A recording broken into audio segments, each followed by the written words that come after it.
as notificações. Olá, meus ilustres amigos e amigas, bem-vindos a mais um vídeo no meu canal, no seu canal, no nosso canal de estudos, Verdades Ocultas da Bíblia.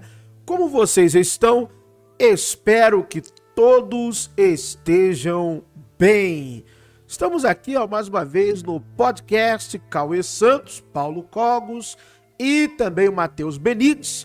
Irão debater nesse corte algo extremamente importante que eu já trouxe aqui para vocês no Verdades Ocultas da Bíblia.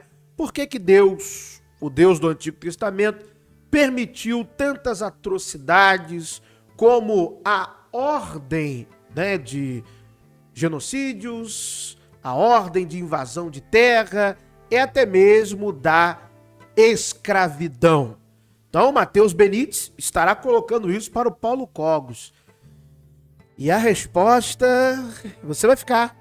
Você vai assistir comigo até o final. Se você ainda não me conhece, eu sou Carlos Alexandre Costa, bacharel em teologia. Eu sou autor deste livro aqui, desta obra. Olha aqui, O Inferno Não Existe. Ela está disponível na Booktube, na Amazon e no Clube de Autores. O link para adquiri-la está na descrição desse vídeo. E eu também tenho duas obras, um e-book e uma apostila, em que eu trato destes temas, tá bom? Eu trato destes temas nos dois, tá bom?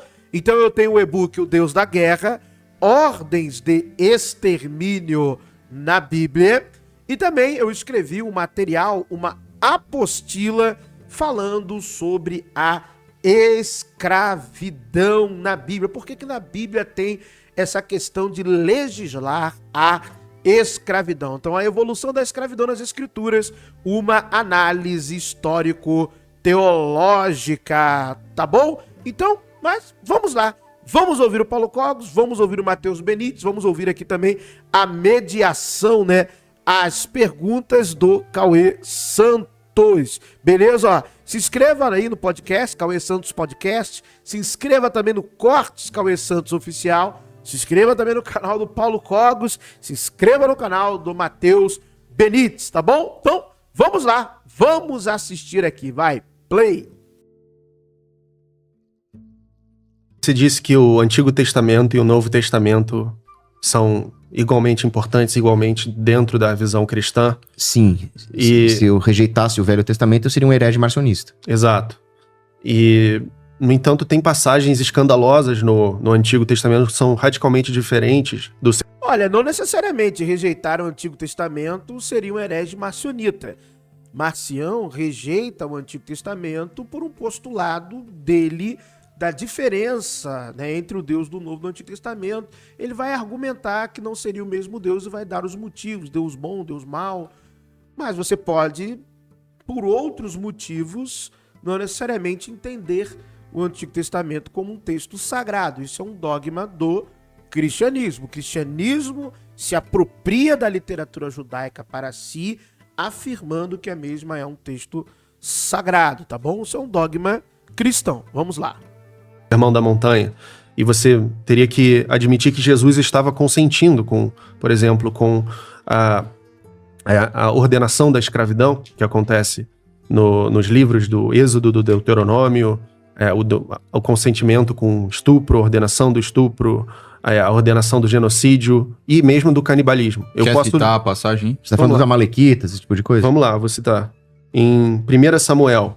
Então disse Samuel a Saul: enviou-me o Senhor a ungir-te rei sobre o seu povo, sobre Israel. Ouve, pois, agora a voz das palavras do Senhor. Assim diz o Senhor dos exércitos: eu me recordei do que fez Amaleque a Israel, como lhe opôs no caminho quando subia do Egito. Vai, pois, agora e fere a Amaleque e destrói totalmente a tudo o que tiver, e não lhe perdoes.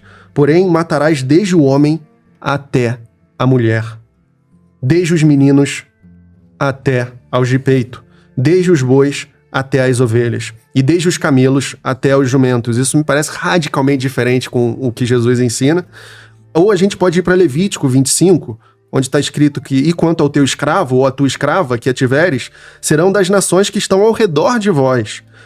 Deles comprareis escravos e escravas. Também os comprareis dos filhos, dos forasteiros que peregrinam entre vós, deles e das suas famílias que estiveram convosco, que tiveram gerado na vossa terra, e vos serão por possessão, e possuí-los-eis por herança para vossos filhos depois de vós, para herdarem a possessão, perpetuamente os fareis servir.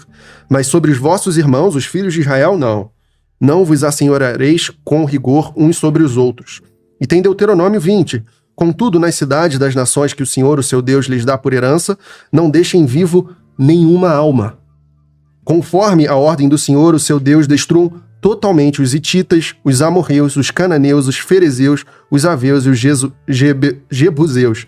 Senão, eles os ensinarão a praticar todas as coisas repugnantes que eles fazem quando adoram os seus deuses, e vocês pecarão contra o Senhor, contra o seu Deus. E para terminar, uma rapidinha, Jeremias 19, e lhes farei comer a carne de seus filhos e a carne de suas filhas. Então, olha o canibalismo. E comerá cada um da carne do seu amigo, no cerco e no aperto em que os apertarão os seus inimigos e os que buscam a vida deles. Se você for ali na igreja e mostrar essa passagem fora de contexto para um fiel desavisado, ele vai ficar muito escandalizado que isso é da Bíblia. Então, como é que você explica que Jesus estava lá o tempo todo consentindo com esse comportamento? Não é muito mais plausível, por um argumento abdutivo, a gente inferir que a melhor explicação é que isso não é nada sobrenatural, é apenas humanos buscando entender a moral objetiva e falhando no curso da história, para depois aperfeiçoar. É isso. Sinceramente, tudo o argumento de 30 segundos finais é isso. Não tem nada de sobrenatural nessas passagens, e eu já disse isso várias vezes. E nós vamos dar uma olhadinha aqui também em duas coisas importantes que o Paulo Cogos talvez vai falhar, vamos ouvi-lo, e que eu trago nas minhas obras, que se você não conhece, eu vou abrir aqui a página, vou ler com você, você vai somente fazer assim, ó, realmente, não tem nada a ver com o que o Paulo Cogos está falando. Se liga só. Não, a resposta para esses trechos é muito simples. Me diz uma coisa, o que é... Já começa no estilo Paulo Cogos. É simples. Muito simples. Pô, não tem nada de simples. pior, um furto de galinha ou um estupro de criança? Furto de galinha. Um furto de galinha é bem menos pior. Bem menos pior. Exato. Então, qualquer pessoa consegue ver que existe uma questão de hierarquia moral. Isso é... Santo Anselmo, ele escreve isso no... Acho que era no Monológio. Então, ele escreve que o homem é capaz de discernir uma hierarquia de valores. E muitas vezes você não consegue ser fiel a um certo valor sem entrar numa contradição moral. Porque você precisa hierarquizar esses valores. Então, eu sou contra o furto, né? Agora, se eu tivesse que furtar uma moto para evitar que uma represa explodisse e matasse milhões de pessoas, eu furtaria essa moto. Eu falo, cara, desculpa aí, me dá essa droga dessa moto aí, daria um empurrão nele e iria lá evitar o desastre na represa para salvar a vida das pessoas. Eu não tornei o furto algo moral. O que eu fiz aqui é colocar uma hierarquia de valores. Mas até que ponto isso é saudável? Então, aí existe, por isso que eu falei pro Mateus, nós só podemos entender a ordem moral do universo se nós entendermos o sumo bono. Se nós entendermos que tudo concorre para a salvação das almas. Porque, partindo da minha premissa, Deus existindo, sendo sumo bem, tendo criado o homem para entrar em comunhão com ele, sendo a comunhão com Deus a plena felicidade do homem, significa que todas as coisas precisam concorrer para isso. Então, o Antigo Testamento, ele tem uma finalidade dentro desta economia da salvação. Ele tem a finalidade de ensinar para o homem a hierarquia dos pecados. E, ao mesmo tempo, o homem de coração endurecido por causa do pecado original, ele não está aberto à moderna pedagogia do Novo Testamento, que seria o Sermão da Montanha, por exemplo.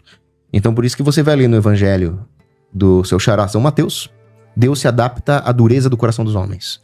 Então, como lidar com aquelas sociedades que praticavam todo tipo de coisas que são realmente atrozes? Canibalismo, estupro, abuso de mulher, escravidão, são coisas atrozes. Como fazer com que aquela sociedade obedecesse a mais alta e mais necessária de todas as leis morais, que é evitar a idolatria e adorar o verdadeiro Deus? Deus ensinou a pedagogia do Velho Testamento. Aquele que cometeu idolatria, que era o caso dos amalequitas... Cara, isso é uma loucura. Essa aí de... Cara... Tá, vamos continuar aqui ouvindo Cogos. Vamos continuar. Vai. Serão totalmente destruídos. Isso é o que acontece com quem adora falsos deuses. Mas não é pra você sair hoje matando quem adora falsos deuses. Aquilo é para as pessoas entenderem a prefiguração do que acontece com a alma dos idólatras. Quando eles são canibalizados, abusados, queimados, aquilo é uma prefiguração do que vai acontecer no inferno com as pessoas que por malícia rejeitaram o evangelho. Inferno não existe, não vai ter tortura nenhuma, inferno algum. Esse negócio de tortura, inferno, Cogos, isso vem lá dos persas, aí vai para os apócrifos, especificamente, sabe onde tem as torturas infernais? Espalhadas no apócrifo de Enoque, né? E não somente no livro das parábolas, não, nas porções encontradas em aramaico, em Qumran, tem lá os textinhos que falam que lá nas profundezas o pessoal é torturado, que a destruição, a aniquilação e lago de fogo, igual no Novo Testamento. Você vê lá no livro de Enoque. Nada disso é literal. Esquece isso. E adorarem falsos deuses. E falsos deuses não é só os deuses pagãos. Não é só Baal, Moloque. As pessoas hoje idolatram o sexo, idolatram o entretenimento, idolatram o dinheiro. E eles vão caminhando para esse mesmo lugar, para total destruição. E o povo de Deus, a verdadeira Israel, que é a Igreja Católica, ela vai triunfar sobre os seus inimigos.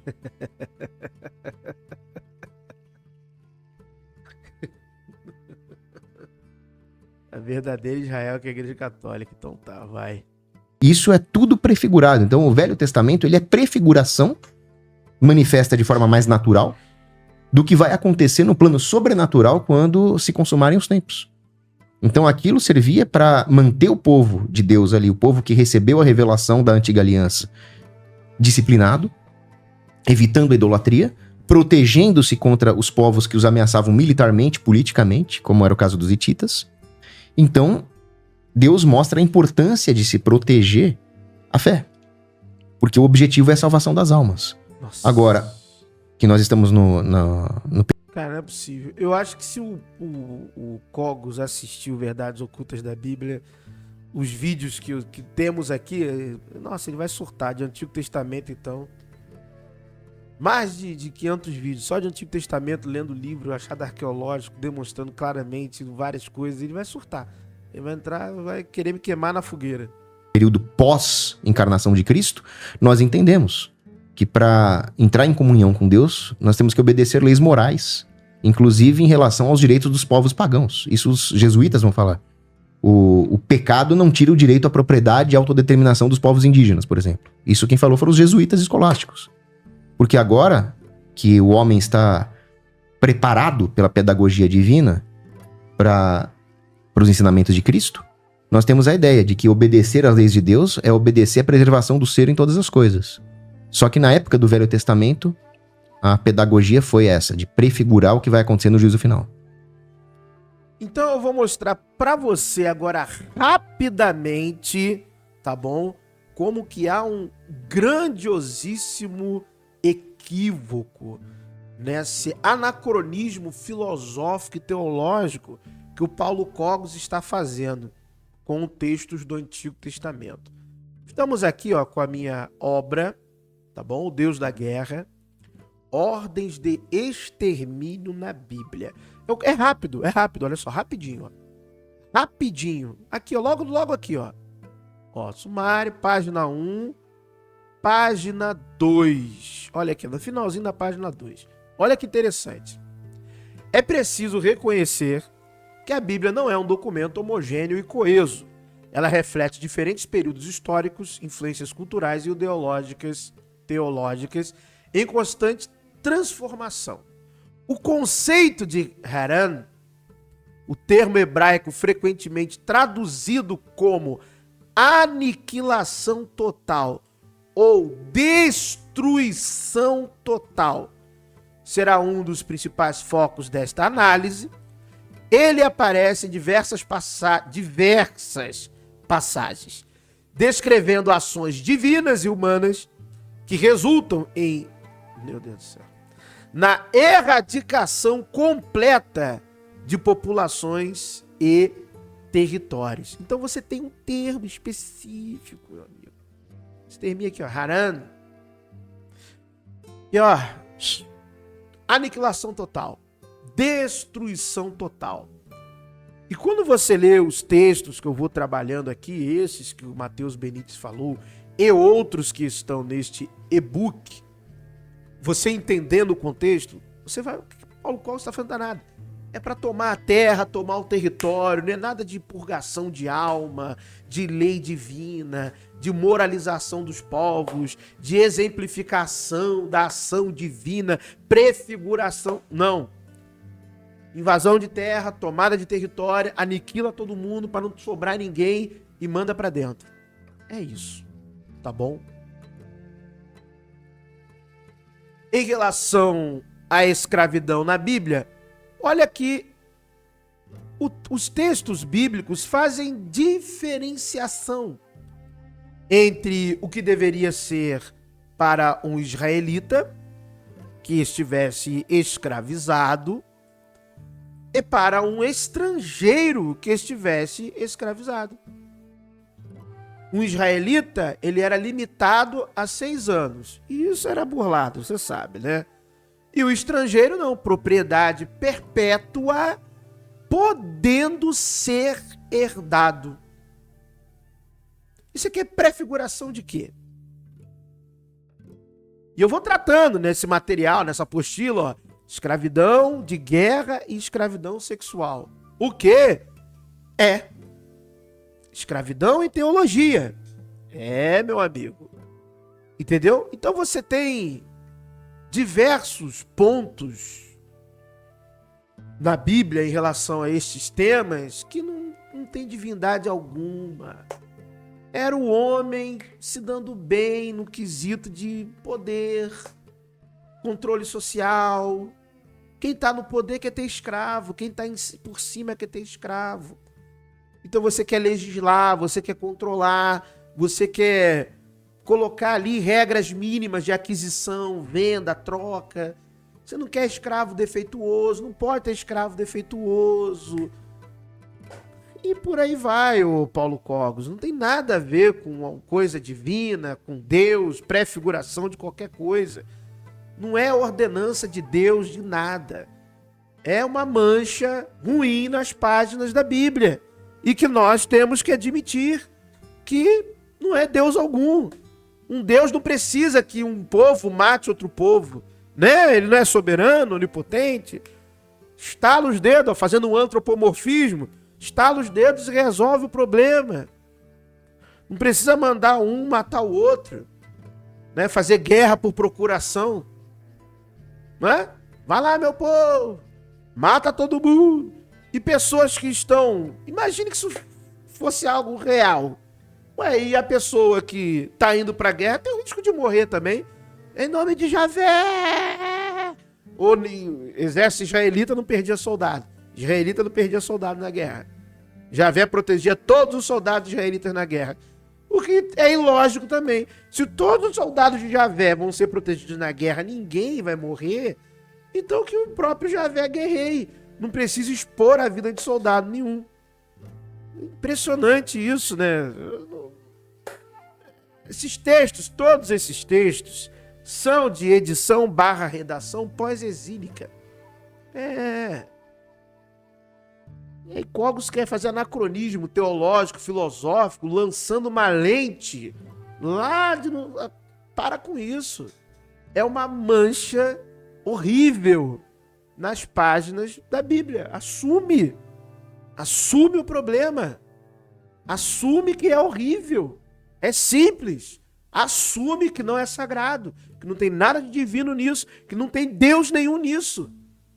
Deus mandou guerrear. Deus mandou matar. Ué, Deus, vai você. Vai você. Vai tu. Resolve lá, ué. Já que é tão simples assim, que você quer punir, puna você.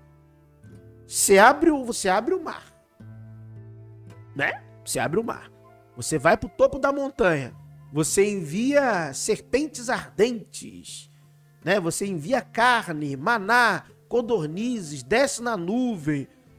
Meu amigo, resolve o problema. Me parece que é uma pedagogia extremamente falha e incompatível com um Deus onipotente, maximamente amoroso. Por que precisou do estupro? Por que precisou de tudo isso, do canibalismo, da escravidão? Por que ele não botou nos 10 mandamentos um mandamento assim? Não tem escravos. Seria simples, né? Mas sempre Tem lá, não cobice a mulher do próximo, mas não tem escravo. Caramba, qual que é mais importante, né? Me parece que tem uma discrepância que me faz ver que isso é claramente humano. E não cobice a mulher, nem a casa, nem o boi, nem nada, nem o servo. Não cobiça nada. Nada. Entenda isso. Existe a moral objetiva, mas ali são humanos arcaicos errando em atingir a moral objetiva. Mas é que você tá vendo o seguinte, né? Quando Jesus manda pregar o evangelho a todos os povos, o que ele tá falando? Ele tá falando que a revelação, a nova aliança, ela é universal. Por isso que a igreja se chama católica. Católica é universal. Católicos. Então ele está dizendo que todos os povos, inclusive os gentios, são chamados à conversão e à santidade. Então nós temos... Católica porque é uma miscelânea de um culto de mistério e que o arquétipo maior nisso foi o cristianismo. É por isso, é porque é uma convergência de elementos de vários cultos, várias tradições estão representadas nos símbolos católicos, das roupas até o altar. Essa é a realidade. De tudo, cheio de simbolismo que remete a cultos de mistérios, a tradições, filosofias e cultos antigos, tudo amalgamado ali, chamado de cristianismo. É isso. Que todo católico, mesmo estudando e vendo, não admite. Puro suco do paganismo. Que nem existe religião paganismo, né? É a crença do pagão, do campo, do camponês. É isso. uma questão da universalidade da moralidade. No Velho Testamento nós temos também a moral universal, mas ela está compatível com aquela circunstância de preservação física do povo que recebeu a revelação, do povo israelita. Aqui, ó, só para confirmar, tava aqui esperando, Paulo Cogos, né? Aqui, ó, me ouve aqui, é mais importante. Olha aqui, ó, só para confirmar. Não cobiçarás a casa do teu próximo, não cobiçarás a mulher do teu próximo, nem o servo, escravo. Tá bom aqui, ó, tá aí, ó. Êxodo capítulo 20, verso 17. Nem a sua serva, escrava, tá bom? Nem seu boi, nem o seu jumento, nem coisa alguma do teu próximo. E o próximo não é o próximo universalmente falando, não. É o próximo teu camarada judaíta, israelita, o seu camarada ali da tribo, do clã, da terra. Ué, mas o amalequita, o jebuseu, faca na caveira, pega tudo, entendeu? Então os israelitas tinham que se preservar de todas as formas, inclusive matando os inimigos do jeito que você leu aí, com total brutalidade. Mataram até os filhos, porque a contaminação espiritual da idolatria pega hereditário, né? Era a maldição hereditária, então por isso que... Que loucura, maldição hereditária? Tem isso na doutrina católica, maldição hereditária? Eu acho que não, hein? No protestantismo, na teologia, não tem maldição hereditária, é coisa de neopentecostal. Maldição hereditária é coisa de neopentecostalismo. Maldição hereditária no catolicismo, nunca ouvi falar. Mas se tiver, mais uma heresia, né? Mais uma, né? Vai fazer o quê? Eles matam os filhos dos amalequitas. Isso é uma justificação a posteriori dos eventos, né? Por alguém que não quer abandonar a ideia de que, de fato, existe uma linha, um plano divino por trás desses textos desconexos. Pra mim é muito difícil. Mas você viu aí, o povo israelita não escravizava outros israelitas. A escravidão era errada. Escravizava sim. Escravizava sim. Escravizava sim. Tá bom? É aí que tá, ó. Tá vendo? Ou tá dando a de doido ou não sabe o que tá falando. Só que a escravidão era errado dentro do povo israelita, que tinha que se preservar. Então Mas a ideia era a preservação da ordem dentro do povo que recebeu a revelação divina.